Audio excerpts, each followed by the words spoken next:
సుగాలి ప్రీతి case రాష్ట్రంలో చాలా సంచలనమైనటువంటి case. ముఖ్యంగా వైఎస్ జగన్ హయాంలో ఆ కుటుంబానికి, బాధిత కుటుంబానికి న్యాయం జరిగినటువంటి పరిస్థితి. కానీ వాస్తవాలు అలా ఉన్న పవన్ కళ్యాణ్ కానీ, చుట్టూ ఉన్నటువంటి మనుషులు కానీ తరచూ చూసే వ్యాఖ్యలు ఇంకా ఆ సుగాలి ప్రీతి తల్లి మనసును ఇంకా క్షోభ పెడుతూనే ఉన్నాయి. సో ఈ నేపథ్యంలో ఈ అన్ని అంశాలపై మాట్లాడేందుకు మనతో జాయిన్ అవుతున్నారు సుగాలి ప్రీతి తల్లి పార్వతి గారు జాయిన్ అవుతున్నారు. నమస్తే మేడం, ఎలా ఉన్నారు మేడం? నమస్తే. బాగున్నాము చెప్పలేను సార్. అర్థమవుతుంది మీ ఆవేదన.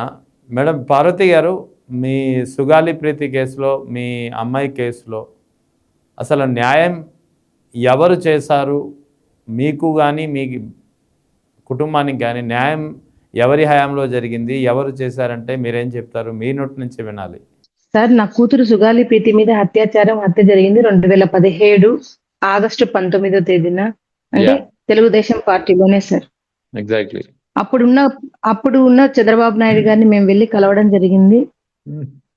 ఆయన ప్రభుత్వం అయిపోయేంత వరకు కూడా కలిసినా కూడా మనకైతే ఎటువంటి కూడా రాలేదు, న్యాయం అయితే జరగలేదు. న్యాయం జరగకపోగా మాకు జరిగిన నష్టాలు ఏంటంటే, ఆల్రెడీ పాప మీద అఘాయిత్యం జరిగిందని post mortem report, cytology report, histopathology report, 3 men committee, 5 men committee, ఇలా అన్ని కూడా అమ్మాయి మీద రేప్ అండ్ మర్డర్ జరిగాయని చెప్తుంటే కూడా అప్పుడు ఉన్న ఐఓ ఇన్వెస్టిగేషన్ అధికారులు అయితేనేమి, తర్వాత కొంతమంది డాక్టర్లు అయితేనేమి, ఈ ప్రభుత్వము అక్యూజ్డ్ ఎవరైతే ముద్దాయిలు ఉన్నారో కట్టమంచి రామలింగారెడ్డి రెసిడెన్షియల్ స్కూల్లో డైరెక్టర్ వాళ్ళు జనార్దన్ రెడ్డి, హర్షవర్ధన్ రెడ్డి, దివాకర్ రెడ్డి, వాళ్ళ డబ్బుకు లొంగిపోయి ప్రభుత్వం అయితే తెలుగుదేశం పార్టీ అయితేనేమి, వాళ్ళ తొత్తుగా పనిచేసిన అధికారులు అయితే వీళ్ళందరూ కూడా కేసును తారుమారు చేయాలని శత విధాలుగా ప్రయత్నం చేసి ఉన్న ఎవిడెన్స్ అంతా పక్కన పెట్టేసి, అంటే తారుమారు చేసి కాదు, ఉన్న ఎవిడెన్స్ అంతా పక్కన పెట్టేసి ఏదైతే అత్యాచారం జరిగిందన్నారో ఆ స్లైడ్స్ ని పక్కన పెట్టేసి ఏపీ ఎఫ్ఎస్ఎల్ ఫోరెన్సిక్ ల్యాబ్ లోకి వెళ్ళి అక్కడ ఏం జరగలేదని డబ్బులు ఇచ్చి మేనేజ్ చేసుకొని ఒక రిపోర్ట్ తెచ్చుకొని, ఆ రిపోర్ట్ ద్వారా చార్జ్ షీట్ లో ఎఫ్ఐఆర్ లో రేప్ అండ్ మర్డర్, చిన్నపిల్ల కాబట్టి పోక్సో యాక్ట్ అట్రాక్ట్ అవుతే, ఏదైతే చార్జ్ షీట్ లో మీకు క్లియర్ గా ఇయర్ మెన్షన్ చేస్తాను చూడండి సార్. ఇన్సిడెంట్ జరిగింది 2017, చార్జ్ షీట్ వేసింది 2018లో. 2018 అంటే కూడా టీడీపీ ప్రభుత్వంలోనే సార్, 2018లోనే వేశారు. ఆ 2018లోనే చార్జ్ షీట్ లోకి వచ్చే లోపు ఏమైందంటే సెక్షన్స్ డిలీట్ చేశారు. సెక్షన్స్ అంటే 302 మర్డర్ తీసేశారు, రేప్ జరిగిందనేది రేప్ తీసేశారు. ఆ అమ్మాయిని తిడితే వెళ్ళి ఆ అమ్మాయి ఆత్మహత్య చేసుకుందనేసి 306 పెట్టడం జరిగింది. అంటే అక్కడ జరిగిన rape and murder post mortem report పక్కన పెట్టేశారు, 5 మెన్ కమిటీ రిపోర్ట్ పక్కన పెట్టేశారు, ఆ అమ్మాయి మీద అఘాత్యం జరిగింది, సెమెన్ దొరికిందన్న రిపోర్ట్ పక్కన పెట్టేశారు. తర్వాత ఆ అమ్మాయి మెడకు తగిన దెబ్బ శారీతో కాదు అన్న చెప్పిన హిస్టోపెథాలజీ రిపోర్ట్ కూడా పక్కన పెట్టేసి, వీటన్నిటిని మూలన పడేసి ఏదైతే వాళ్ళకు కావాలనో, ఏదైతే ముద్దాయిలను రక్షించాలనే ఉద్దేశంతో అప్పటి టీడీపీ ప్రభుత్వానికి తొత్తులుగా పనిచేసిన అధికారుల పేర్లు కూడా చెప్తాను సార్ నేను. చెప్పండి మేడం. ఎస్హెచ్ఓ మహేశ్వర్ రెడ్డి గారు, IO investigation officer DSP Vinod Kumar, doctor B Lakshminarayana, forensic HOD, వీళ్ళందరూ కలిసి కూడా సార్ అప్పుడు ప్రభుత్వం ఎలా చెప్పింది, ముద్దాయిల వైపు చెప్పింది, ముద్దాయిలు రక్షించండి అని చెప్పింది, బాధితులను శిక్షించండి అని చెప్పింది అప్పుడున్న టీడీపీ ప్రభుత్వం. అదే జరిగింది సార్. 2018లో ఛార్జ్ షీట్ వేశారు. యాజ్ పర్ ఎస్సీ యాక్ట్ ప్రకారము ఏమి జరిగినా ఇన్వెస్టిగేషన్ యాజ్ అ పేరెంట్స్ గా బాధితులుగా మాకు చెప్పాలి. కానీ మాకు ఏవి చెప్పకుండా, మా చేతిలో ఏవి కూడా రానివ్వకుండా 2018లోనే ఛార్జ్ షీట్ వేయడం జరిగింది సార్. ఆ ఛార్జ్ షీట్ మా చేతికి రావడానికి సంవత్సరం పట్టింది. అప్పటి నుంచి కూడా మేము పోరాటం, అంటే 2017 నుంచి ఎఫ్ఐఆర్ కట్టడానికి ఒక యుద్ధం చేశాము. ఎఫ్ఐఆర్ కట్టిన తర్వాత మెడికల్ రిపోర్ట్స్ మా చేతిలోకి రావడానికి ఒక యుద్ధం చేశాము. మళ్ళీ ఆ రిపోర్ట్స్ అన్ని కూడా మా చేతిలో రావడానికి ప్రతి అధికారితో మేము పోరాడినాం సార్. ఒక్కరు కాదు, మేము ప్రతి నాయకుడి దగ్గరికి వెళ్ళాం సార్, ఒక్కరి దగ్గరికి అని కాదు. న్యాయం సార్, తల్లి కోత నాది. ఎక్కడ మంచి జరుగుతుంది, ఏ నాయకుడు మంచి చేస్తాడు, ఏ నాయకుడు న్యాయం చేస్తాడని ప్రతి నాయకుడి కాళ్ళ దగ్గరికి వెళ్ళి అడిగాను సార్. న్యాయం 2017 నుంచి 2019 వరకు అయిపోయింది సార్.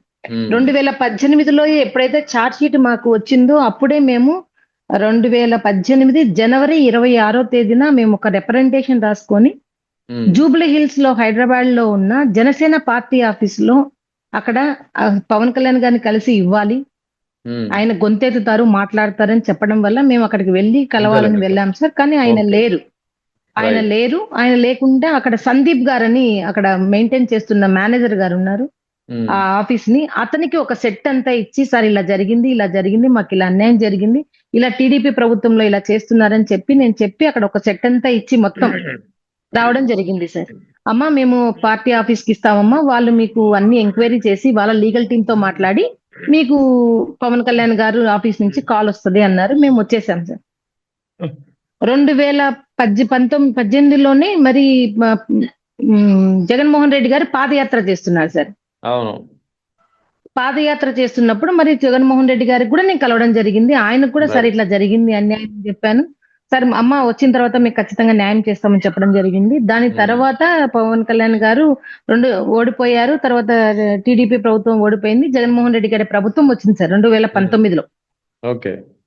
2019లో వచ్చిన తర్వాత 4 నెలల తర్వాత అంటే గెలిచిన జగన్మోహన్ రెడ్డి గారు గెలిచిన 4 నెలల తర్వాత 4 నెలలు అంతే సార్ 4 నెలల తర్వాత మాకి మన కేసులో సుగాలి ప్రీతి కేసులో ఒక సిట్ ఆఫీసర్ ని ఒక ఓకే. ఫర్దర్ ఇన్వెస్టిగేషన్ ఆఫీసర్ గా అడిషనల్ ఎస్పీ రమాదేవి గారిని మాకు వేయడం జరిగింది సార్. ఉమ్. ఏదైతే పాదయాత్రలో మాట ఇచ్చారో ఆ మాట ప్రకారం మాకు వేయడం జరిగింది. రమాదేవి గారిని వేయడం జరిగింది.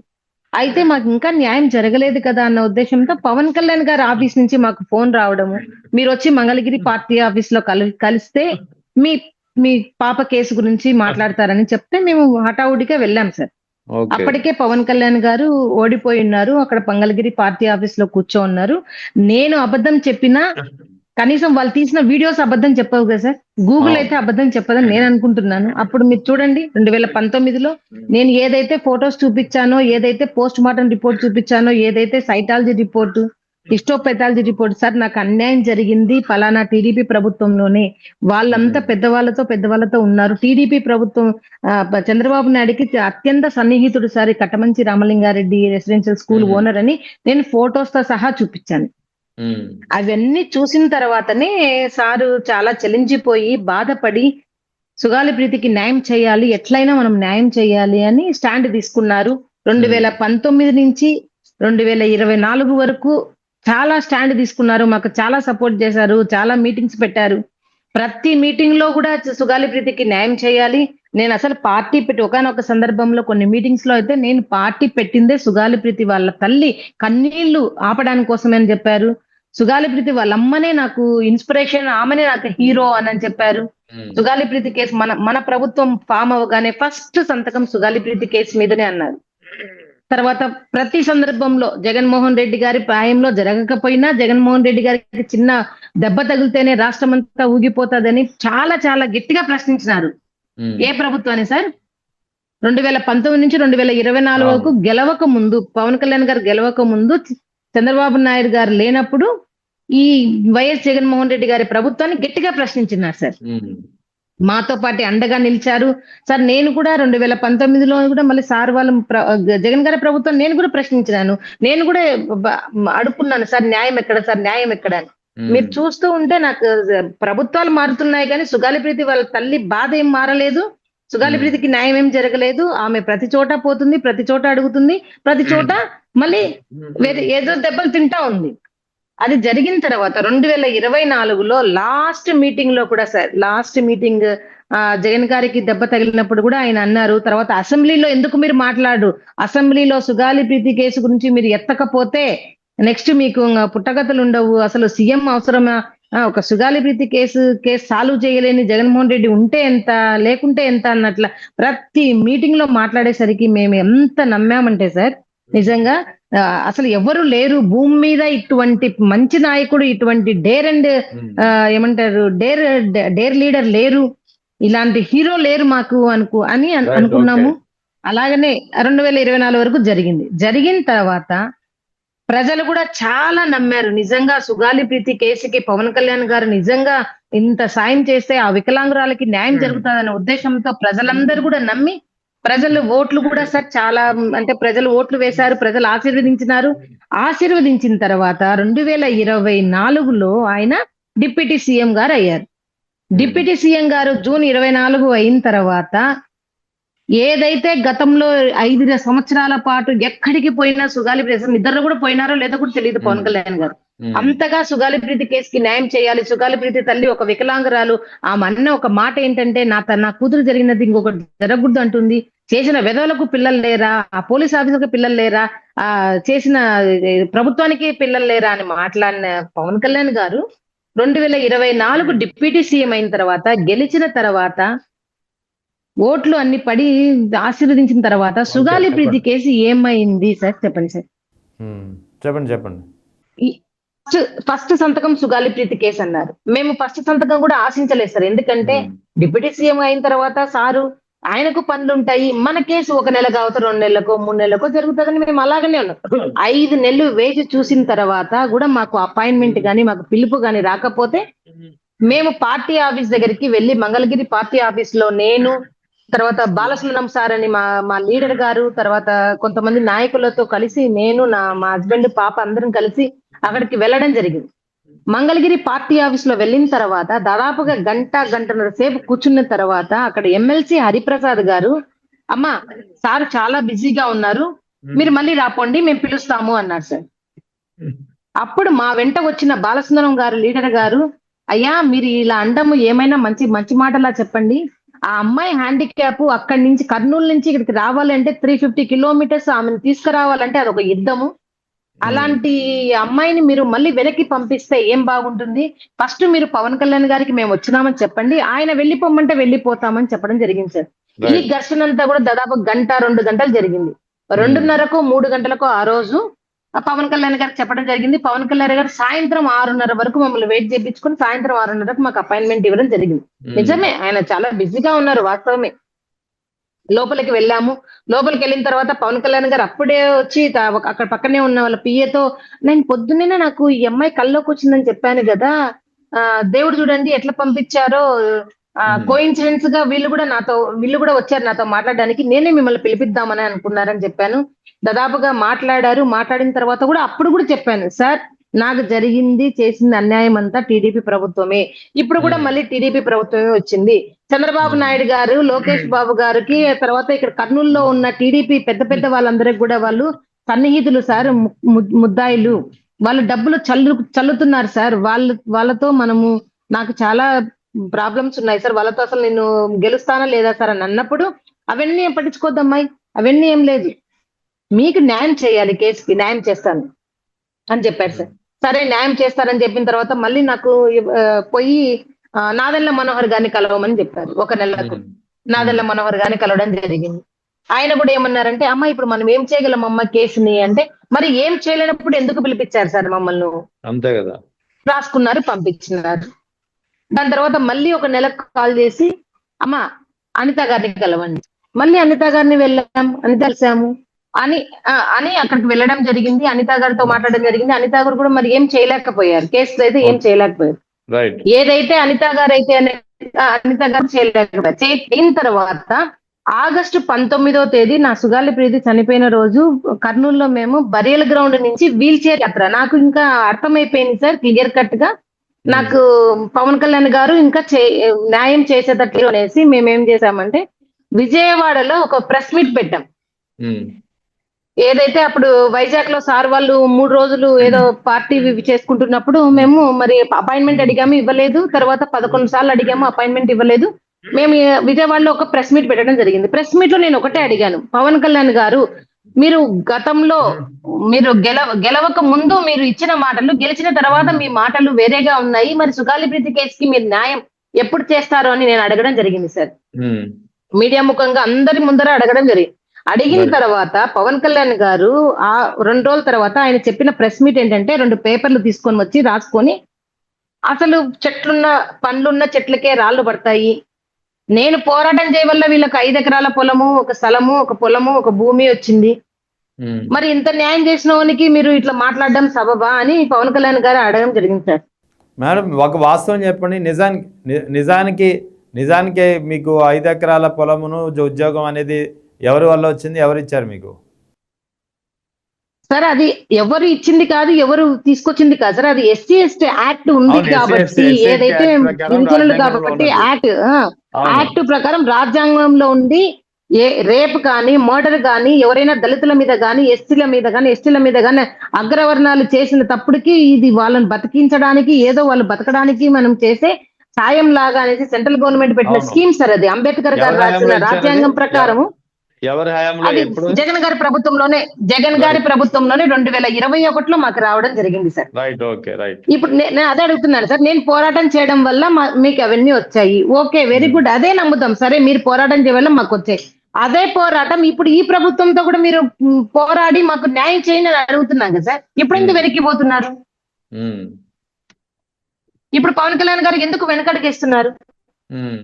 సాక్ష్యాలు తారుమారైపోయినాయా? నేను సాక్ష్యాలు సృష్టించగలను అంటే సార్, సాక్ష్యాలు ఎక్కడికి పోలేదు. సాక్ష్యాలు ఎవరు దాన్ని ఎరేజ్ చేయలేరు సార్.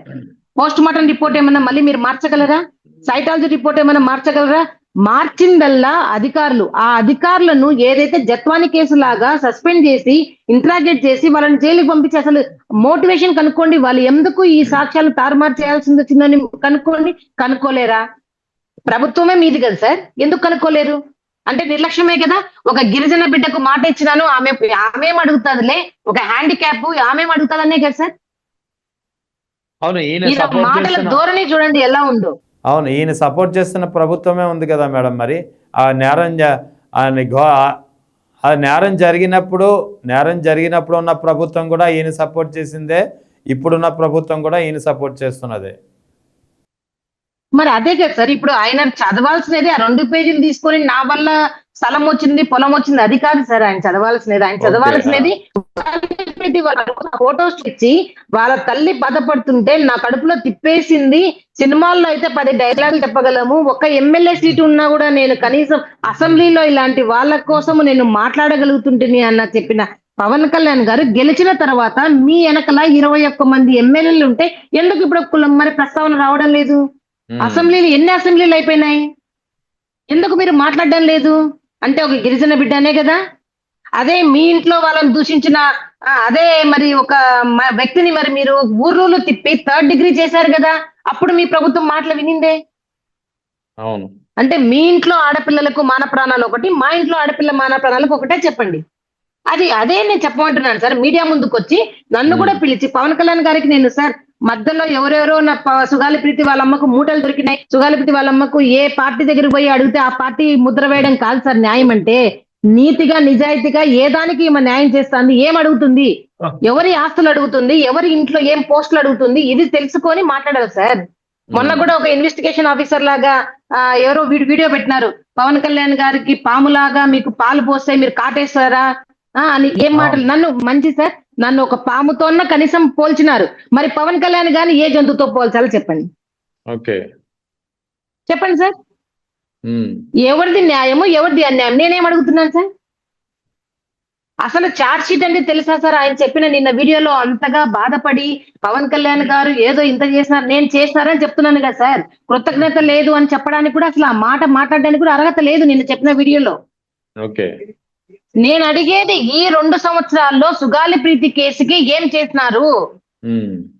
సుగాలి ప్రీతి కేసు ఏ కొలిక్కొచ్చింది? పైన మీ ప్రభుత్వమే ఉంది, ఇక్కడ మీ ప్రభుత్వమే ఉంది. ఎందుకు లోకేష్ బాబు గారితో మరి చంద్రబాబు నాయుడు గారితో మీకు ఎన్ని సీట్లు కావాలో పోయి మంతనాలు చేస్తున్నప్పుడు సుగాలి ప్రీతి కోసం ఎందుకు మంతనాలు చేయరు సార్? అది అడిగితే తప్పైందా? నేను జన సైనికులు గాని వీళ్ళ మహిళలు గాని వీళ్ళని ఎవరిని కూడా తప్పు పట్టడం లేదు సార్. నన్ను విమర్శించే ఒక 10 నిమిషాలు మీరు టైం వేస్ట్ చేసుకునే బదులు 1 నిమిషము పవన్ కళ్యాణ్ గారిని అడగండి. సార్ తప్పు సార్, సుగాలి ప్రీతి కేసుకి న్యాయం అంటే అసలు న్యాయం అంటే ఏంటి మీ ఉద్దేశంలో? అదన్నా చెప్పండి. 5 ఎకరాల పొలము, 5 సెంట్ల స్థలము, ఒక ఉద్యోగమే న్యాయం అయితే 2021లోనే మాకు వచ్చాయి కదా. మరి 2024లో కూడా మీరు ఎట్లా మీరు న్యాయం చేస్తా అని చెప్పారు? అవును, ఇదే న్యాయం అయితే మరి ఎమ్మెల్సీ అనంతబాబు కేసులో మరి వాళ్ళకు మాలాగానే ఉద్యోగాలు వచ్చాయి, పొలం ఇచ్చారు, స్థలం ఇచ్చారు. మరి ఇదే అనిత గారు వాళ్ళ ఇంటికి పోయి ఏడ్చి సిట్టేశారు. కరెక్టే. ఎందుకంటే చెప్పండి సార్, ఏది న్యాయం? మీరు చెప్పినట్లు 21లోనే మీకు న్యాయం జరిగింది, 21లో న్యాయం జరిగింది, 21లో న్యాయం జరిగింది నేను చెప్పట్లేదు సార్. పవన్ కళ్యాణ్ గారు అనుకుంటున్న న్యాయం జరిగింది కదా. అంటే కేసు పరంగా కాకపోయినా మీకు ఆ నష్టపరిహారం అయితే 21లో అందినప్పుడు ఈయన చెప్తున్న మాటల ప్రకారం మాటలే నిజమై ఉంటే 24లో మీరు తొలిసారి కలిసినప్పుడు ఆయన హామీ ఇవ్వకూడదు కదా. ఇప్పుడు 2024లో జగన్ గారికి దెబ్బ తగిలింది సార్. అవును. ఆ దెబ్బకు సుగాలిప్రీతి కేసుకి ఏంటి సంబంధం? మరి మీరు ఎట్లా చెప్పినారు? అదే కదా. ప్రతి మీటింగ్ లో చేసిన విధవలకు ఆడపిల్లలు లేరా అన్నారు సార్. మరి ఆ విధవల్లో మనం కూడా ఉన్నామేమో అని మన అంతరాక్షలు చెప్పదా? మనకి ఇంట్లో ఆడపిల్లలు లేరా? మేడం ఒకటి ఎందుకు సార్ ఇంత వివక్షత ఎందుకు?